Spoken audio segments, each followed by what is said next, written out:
In the heart of a quiet Nigerian town, Ayo and Chike had known each other since childhood. Their friendship was a bond forged in shared laughter, whispered secrets, and unwavering support. As they grew older, their connection deepened into something neither of them had planned. Love, gentle yet unshakable, bloomed between them. But love, in their world, was bound by expectations.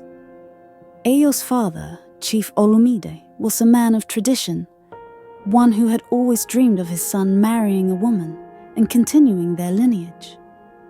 Chike's mother, Mama Ife, held similar beliefs.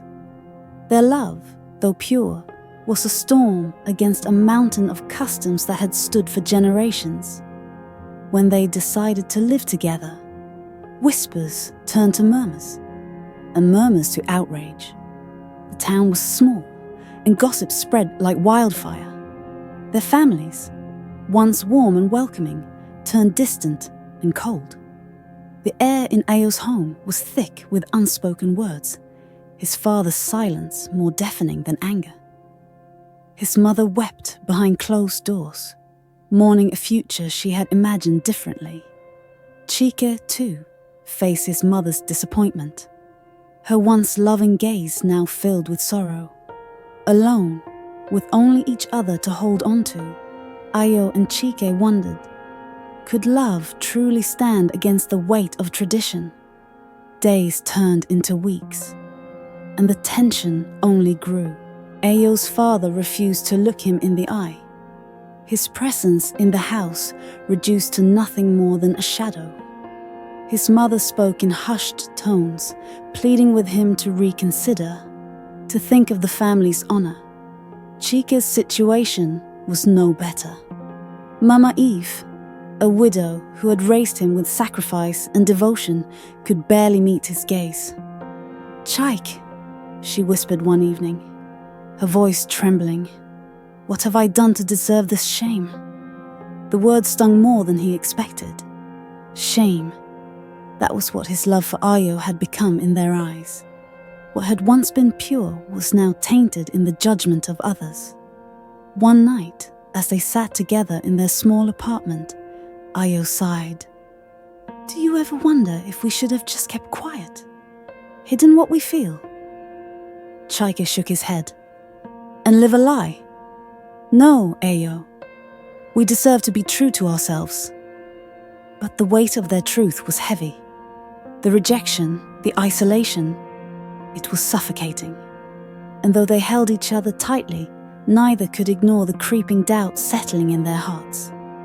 The following morning, Ayo stepped into the living room to find his father sitting in his usual chair, reading the newspaper. But this time Chief Olumide wasn't pretending Ayo didn't exist. He folded the paper slowly, his sharp eyes settling on his son. "You are embarrassing this family," he said, his voice measured but laced with disappointment. "Do you think this is how a man should live?" Ayo clenched his fists. "I think a man should live honestly, father." Chief Olumide scoffed. "Honesty? You call this honesty? You are spitting in the face of tradition, of everything our ancestors built. You were meant to marry, to continue this family's name. Instead, you disgrace us." Ayo's mother, standing by the doorway, wiped her tears with the edge of her wrapper. "Ayo, please listen to your father," she pleaded. "You are our only son. Think of us, of our family." Ayo wanted to scream that he had thought of them, that he had spent nights wondering if he was a disappointment, if he should force himself into a life he didn't want just to make them happy. But he didn't. He only lowered his head and walked out. Outside, Chike was waiting, leaning against the fence. He could tell from the look on Ayo's face that the conversation had gone nowhere. "They'll never accept us, will they?" Ayo whispered. Chike swallowed hard. "I don't know," he admitted. "But do we really need their acceptance to be happy?" Ayo wanted to say no. He wanted to believe that love was enough. But deep down, the doubt remained. It wasn't just their families. The entire town seemed to watch them with judgment in their eyes. The men at the market who once greeted Ayo with respect now avoided him. The women who had doted on Chike as a child whispered behind their hands as he passed. One afternoon, as they walked through the streets, a group of young men sneered at them. "Abomination!" one of them muttered loud enough for them to hear. Chike stiffened, but Ayo grabbed his hand, shaking his head. "Ignore them," he murmured. But ignoring wasn't easy. The stares, the whispers, the silent rejection from those they had known all their lives. It ate at them. Ayo's cousin, Amaka, had watched everything unfold from a distance. She had never been outspoken, never one to meddle in things that weren't her business. But now she saw the fractures in her family, the pain in her mother's eyes, and the anger in her uncle's voice. One evening, she decided to visit Ayo. They sat outside the house, the warm night air thick with tension. "Ayo," she said carefully, "have you ever wondered why we are created as pairs? Male and female?" Ayo frowned, already defensive. "Amaka, I don't need a lecture. I know what I feel." She shook her head. "This is not about feelings. It's about purpose. Tradition is not a cage, Ayo. It is guidance. A man and a woman build a home, raise children and pass on their legacy. That is how our people have lived for generations." Ayo sighed, frustrated. "But what about love?" "Love is not just about the heart," Amaka said. "It is also about responsibility. Sometimes what we desire is not what is right for us." Ayo didn't respond. That night, as he lay beside Cheek, Amaka's words haunted him. Ayo lies awake at night, replaying Amaka's words. His father's cold silence and his mother's tears weigh heavily on him. He had always thought love was enough, but now doubt settles in. What if love is not just about feelings, but also about duty? Chike notices Ayo's distraction and tries to reassure him, but Ayo's responses are short and distant. He wants to believe he can withstand his family's disapproval, yet Amaka's voice lingers in his thoughts. When he closes his eyes, he sees his mother's sorrowful face, and for the first time he wonders if he is being selfish. Chike sits alone in his mother's house, staring at the untouched food before him. Mama Ife refuses to eat, blaming herself for her son's choices. "I have failed as a mother," she murmurs, her voice hollow. Chike clenches his fists, anger and guilt warring within him. Why must love come with so much pain? He has always believed that Ayo was his future, but now, that future seems uncertain. Ayo has been pulling away, and Chike can feel it. The fear of losing him grips his chest, but he refuses to believe that love can be so easily undone. Amaka continues to visit Ayo, never forcing her beliefs on him, yet her words find their way into his heart. She speaks of stability, legacy, and the importance of honoring one's roots. Ayo listens, though he tries to convince himself that it does not affect him. But he notices the warmth of Amaka's presence, the understanding in her eyes. Unlike Chike, she does not ask him to fight battles he is unsure of. One evening, as they sit beneath a mango tree, she says, "Love should not divide, Ayo. It should bring peace." That night, her words refuse to leave him. Chike confronts Ayo after sensing the growing distance. "You've been different," Chike says, his voice laced with frustration. Ayo sighs, avoiding his gaze. "I just need time to think." Chike shakes his head. "Think about what, Ayo? About us?" The silence between them is suffocating. "Maybe love isn't just about us," Ayo finally says. Cheek's heart clenches. And what about everything we've built? Does it mean nothing? The argument escalates, emotions running high. Cheek storms out, leaving Ayo standing alone. For the first time, Ayo wonders if love alone is enough to sustain a life together. Ayo returns home to find his father waiting. Chief Olumide's face is unreadable. "Sit," he commands. Ayo obeys, his heart pounding. His father's words cut deep. "You can choose him, or you can choose your family. There is no in-between." His mother, sitting nearby, wipes away silent tears. Ayo swallows the lump in his throat. He has always wanted their approval, their love. But at what cost? His father continues, "If you walk away from this family, you will do so forever." Ayo looks down, his hands trembling. Is he truly willing to lose everything for Chike? Chike paces his room, his heart pounding. He hasn't heard from Ayo all day. Panic grips him as he recalls their argument. What if Ayo is slipping away? Determined, he rushes to Ayo's house, but the atmosphere is tense. Ayo's mother looks at him with sadness, while his father refuses to acknowledge him. Chike pleads, "I need to see him." But Ayo's father's voice is like stone. He has made his choice. Chike's breath catches. Has he already lost him? He walks away, his chest heavy with heartbreak. For the first time, he wonders if love was ever enough. Ayo feels suffocated by silence. His father watches him closely. His mother still weeps at night, and even his siblings treat him differently. He longs to reach out to Chike, but doubt clouds his mind. Amaka visits again, offering quiet company. "You seem lost," she says. Ayo exhales deeply.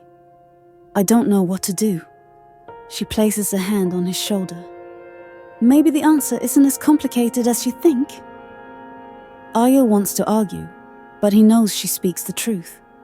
He is trapped between his heart and his family's expectations, unsure which path to take. Chike refuses to accept that this is the end. He waits outside Ayo's house, hoping to catch a glimpse of him. Days pass, and finally, Ayo steps out. Their eyes meet, and for a moment, the world stills. Chike moves toward him, but Ayo hesitates. "We need to talk," Chike pleads. Ayo glances back at his home before sighing. They walk to their usual spot under the mango tree. Chike grips his hands. "Don't let them decide for you, Ayo." But Ayo shakes his head. It's not that simple.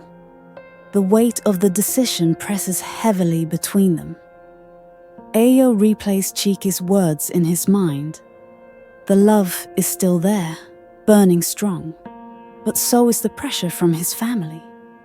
Every time he considers running back to Chike, he remembers his mother's sorrowful face. Amaka's words echo in his mind. Love should bring peace. But why does love only bring him turmoil? He feels as if he is being pulled in two directions, both filled with consequences. He dreams of a future with Chike, but another part of him wonders what life would be like if he simply let go. The confusion threatens to consume him. Amaka remains patient, never pushing, only guiding. She does not force Ayo to choose, yet her presence becomes a comforting constant in his life. One evening, she asks, "Do you want a family one day?" Ayo hesitates before nodding. "Then think about the path that will make that possible."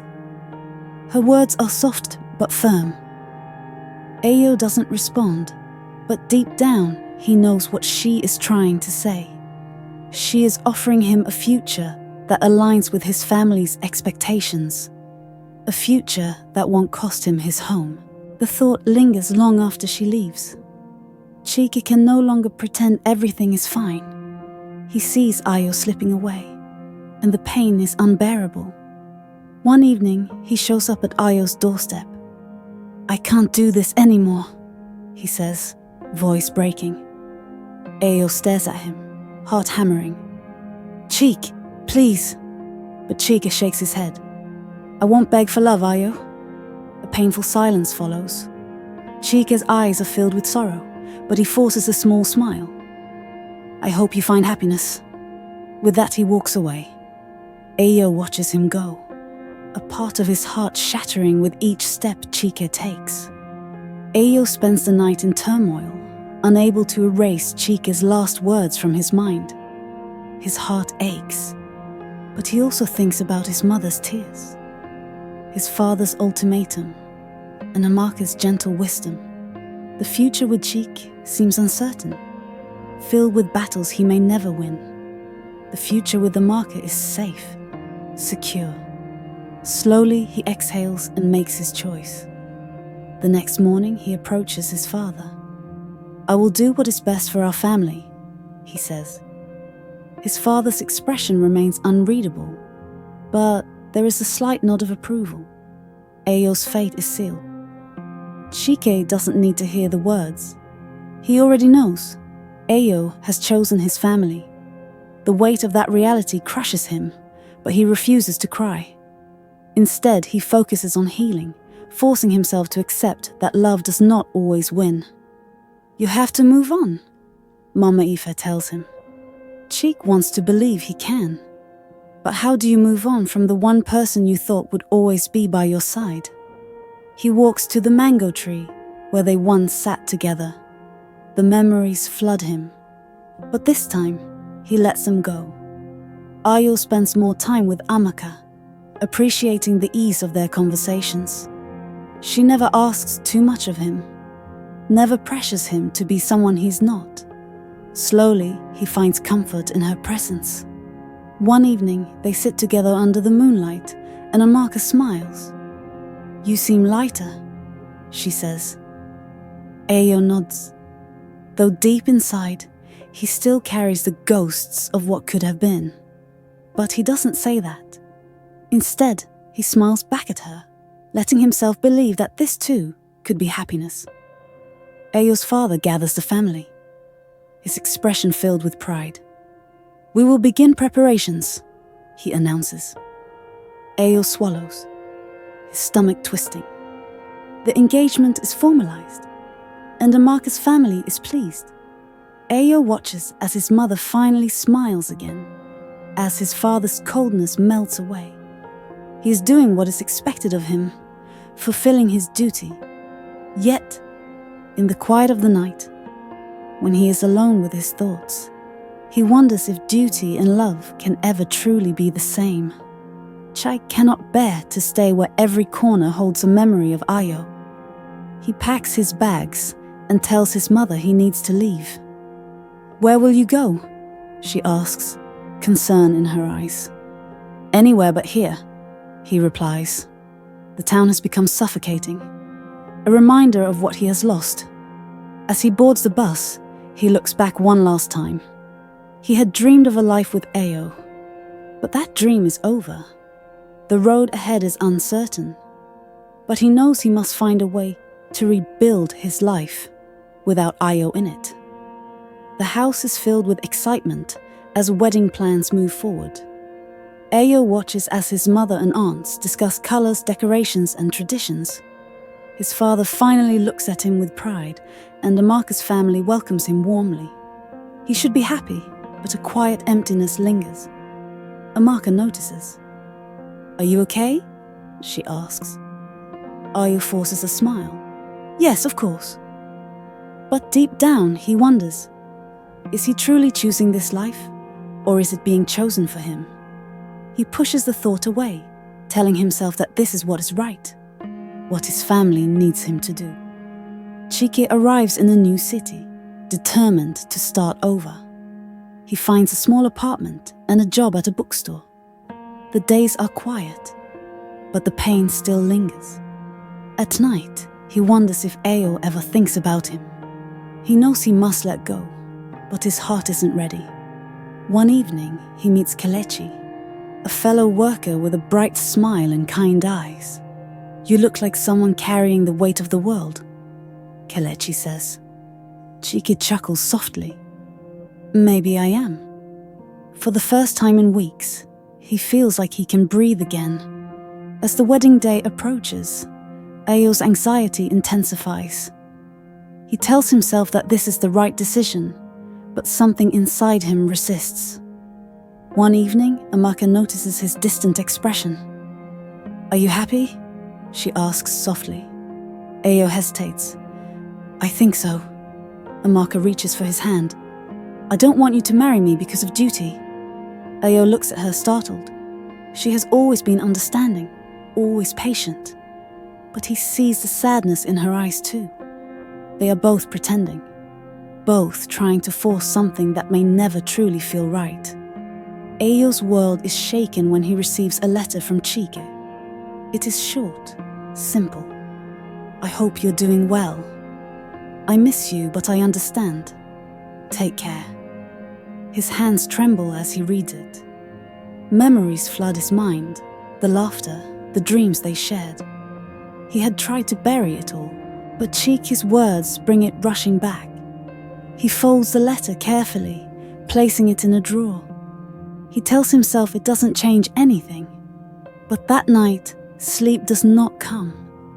Chike finds comfort in Kelechi's presence. They talk for hours about books, life, and dreams. Kelechi doesn't push, doesn't ask about his past. But one evening, as they sit by the river, Kelechi finally asks, "Is there someone you left behind?" Chike hesitates, then nods. "Someone I loved." Kelechi studies him for a moment before saying, "Sometimes leaving is the only way to survive." Chike exhales, feeling understood.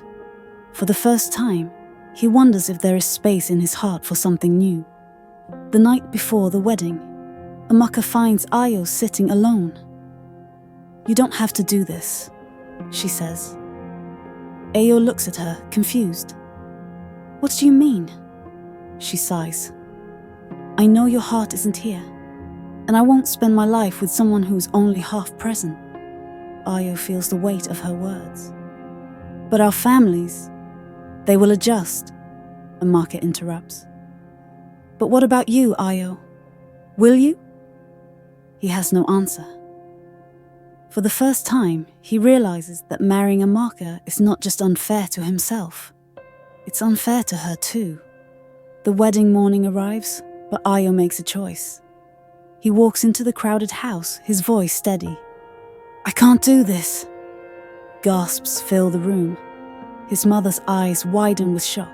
His father's face hardens. Amaka, however, simply nods, a knowing sadness in her eyes. "I'm sorry," Ayo says, his heart pounding. "But I have to be true to myself."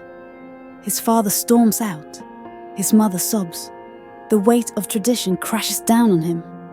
But for the first time, he feels free. Chike's life in the city feels lighter.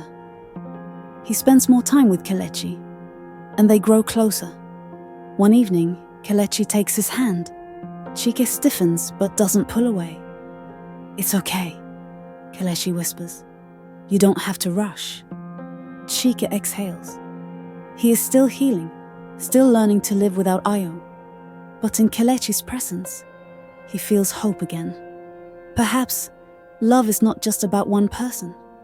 Perhaps it is about finding where your heart feels safe. Ayo's father refuses to speak to him. His mother cries, asking him to reconsider.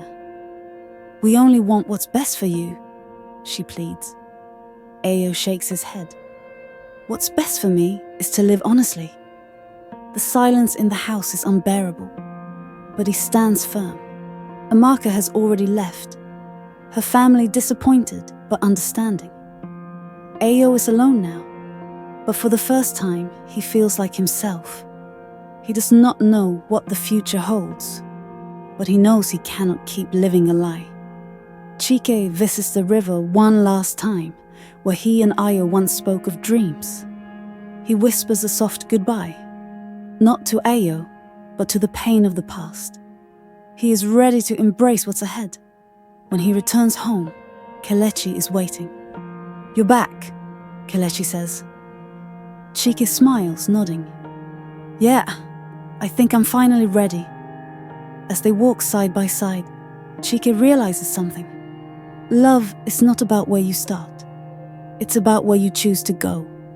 The days after the broken wedding are filled with silence. His father's disappointment is heavy, and his mother barely speaks to him. But Ayo no longer feels trapped. He starts focusing on himself, reading, writing, and reconnecting with old friends. One evening, he sits by the riverbank, the place where he and Chike once dreamed of the future. He realizes that, for the first time in a long while, he has no regrets. The road ahead is uncertain, but he is ready to walk it with honesty. Chike wakes up in the city with a new sense of peace. He looks at Kelechi, who has become his closest companion. "I think I'm ready to stop running," Chike says. Kelechi smiles knowingly. "Then stop running." Chike nods, knowing that his past will always be a part of him, but it no longer defines him. He decides to stay in the city, to build a life that is truly his own. He may have lost Ayo, but he has gained something just as important: self-acceptance. After weeks of reflection, Ayo picks up a pen and writes to Chike. "I don't expect anything, but I wanted to say, I'm sorry. I hope you're happy." He hesitates before sending it, wondering if Chike will even reply. That night, he lies awake, staring at the ceiling, realizing that some wounds take time to heal. He doesn't need an answer. What matters is that he has finally spoken his truth. Days later, Chike receives Ayo's letter. He reads it slowly, his heart steady. He no longer feels the sharp sting of loss, only gratitude for what once was. He writes back, "I am happy. I hope you find happiness too." He seals the envelope, knowing this is the closure they both need. As he walks outside to meet Kelechi, he smiles, ready for whatever the future holds. Ayo and Chike's paths have separated, but they both carry the lessons of their love. Ayo is no longer bound by fear of tradition, and Chike has found peace in his own journey. They will always remember each other, but they no longer live in the past. Life moves forward, and so do they, each choosing a future that is truly their own.